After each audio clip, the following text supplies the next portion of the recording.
So, this is what I get to wake up to here in the Hudson Valley. It is before 7 in the morning on a Saturday here in the summertime.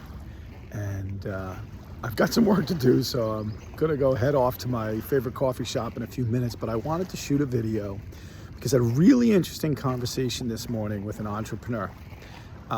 This is someone who owns a fairly decent business, and I had talked to him about what I do for a living, and I talked to him about how I'm a bridge between the people who send him product to sell and the people who actually sell it for him, so like independent contractors. And those sellers of this stuff have told me through a proprietary survey that I have funded myself and published, that when it comes to generating sales leads and getting through the sales cycle so that the consumer buying that product, when they have objections to the price or the value or some other element of that purchase, that I come in and I help translate and interpret the great resources that that company does have to offer to these salespeople, and I make it more powerful. I make it stronger.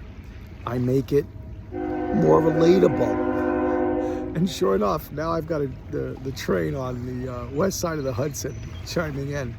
And this person responded in a way that made me realize one of two things. Either they weren't listening to me during my sales presentation, or they're fearful. And I know this because the way that the person responded to me and said, I don't think I want to do business with you because you basically do exactly what I do. You aggregate people who provide products and services for my salespeople. Why would I want to ruin the formula for success? And that comment, that remembering of our conversation, was so far afield from what I actually do for a living that I can't believe I misspoke. I can't believe it was a matter of miscommunication. Either he wasn't listening or he didn't want to listen. And I have to tell you, I think it's he didn't want to listen, because I have been talking to large corporations, their VPs of sales, their directors of sales. I've been talking to other people like this gentleman, and the message that I constantly hear, both expressed and subliminal, is fear.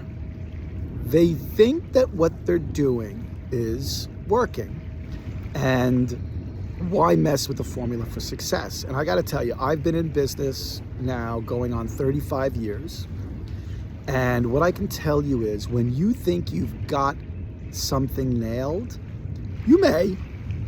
But if you're not looking at your numbers and you are not examining whether or not there's money on the table, then either you're not intellectually curious or you're fearful. Something works, and if I touch it, it won't work anymore.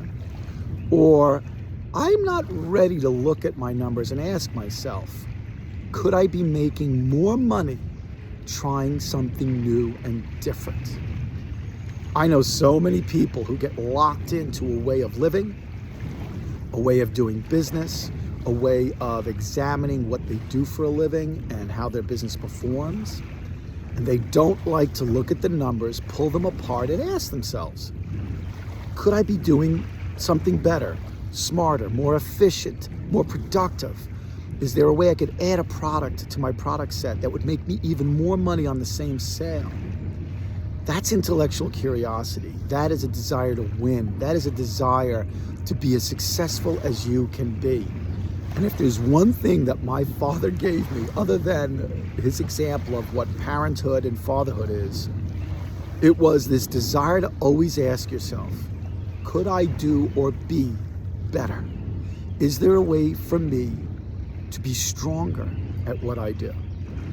And that intellectual curiosity has carried me throughout life. I am a numbers geek, even though I grew up as an English student, as a journalism major, as a writer and a public relations person, an employee communications person. All these words used to fill my life.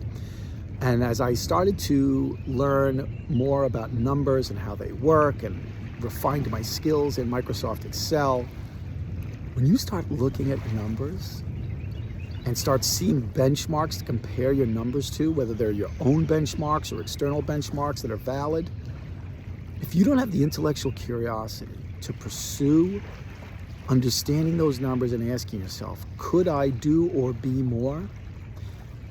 Then you need to go stand on the shore of the Hudson River like I am and ask yourself, is it the lack of intellectual curiosity or is it fear?